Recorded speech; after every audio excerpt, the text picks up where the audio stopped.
Hi everyone, welcome back to my channel and welcome back to a new blog. আগের পার্টে দেখিয়েছিলাম বুনুর বাড়ি সারাদিন কী করলাম। দুপুরবেলায় খাওয়া দাওয়া করার পর বেশ অনেকক্ষণ গল্প টল্প করে বিকেলের আগে আমরা চলে আসলাম ছোট দিদাদের বাড়িতে। আর আজ যে কী বীভৎস গরম পড়েছে সেটা তো আর বলার নয়, দেখতেই পাচ্ছ। এইটুকু রাস্তা হেঁটে আসতে আমি একদম ঘেমে নিয়ে একাকার হয়ে গিয়েছি।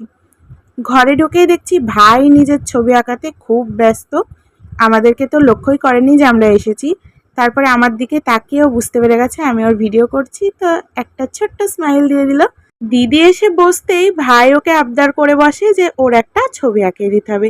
তো কথা মতন দিদি এখানে ওর ছবি তুলে বসে পড়েছে আঁকাতে। আর এদিকে ও যে কী আনন্দ পেয়েছে ওর ছবি আঁকানো হবে শুনে। আর এর সাথে ওর এত ভালো সম্পর্ক সেটা তো দেখতেই পাচ্ছ।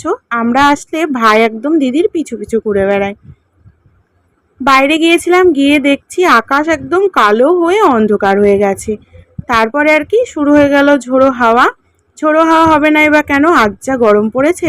এদিকে কিন্তু ভাইয়ের ছবিটাও কমপ্লিট হয়ে গিয়েছিল খুব তাড়াতাড়ি।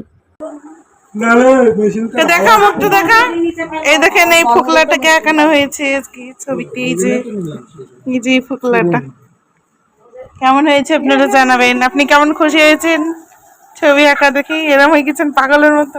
আমরা গেলে যে ভাইয়ের কি মজা হয়, যেহেতু ও একা একা থাকে তো এতগুলো খেলার সঙ্গী পেলে ও তো একদম পাগল হয়ে যায়। তাই আলমারি থেকে যত ওর খেলার জিনিস ছিল সব বার করে নিয়ে চলে এসছে, দেখছো। একতারা ঢোল গিটার সবাইকে একটা করে দিয়ে বলছে বাজাও আর গান করো। আর ভাইয়ের এই দুষ্টুমিতে আমি আর দিদি থাকলেও ও কিন্তু ওর পিসিমণি আর ঠাম্মিকেও ছাড়েনি এই দুষ্টুমিতে সঙ্গ দিতে। যাই হোক, আমরা সবাই মিলে এত হাসাহাসি করেছি সারা বিকেল।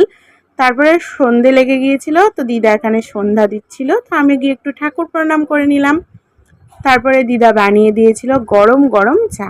আজকে যা গরম পড়েছে তো মাথা একদম ধরে যাচ্ছে। আর মাথা ধরলে দেখবে একটু গরম গরম চা খেলে কিন্তু অনেকটা রিলিফ পাওয়া যায়। তো টুক করে একটু গরম গরম চা খেয়ে নিজের মাথার ধরাটা অনেকটাই কমে গিয়েছিল। তারপর আবার ভাই দেখছি একটা চকলেট এনে দিল, তো চকলেটটাও খেয়ে নিয়েছিলাম।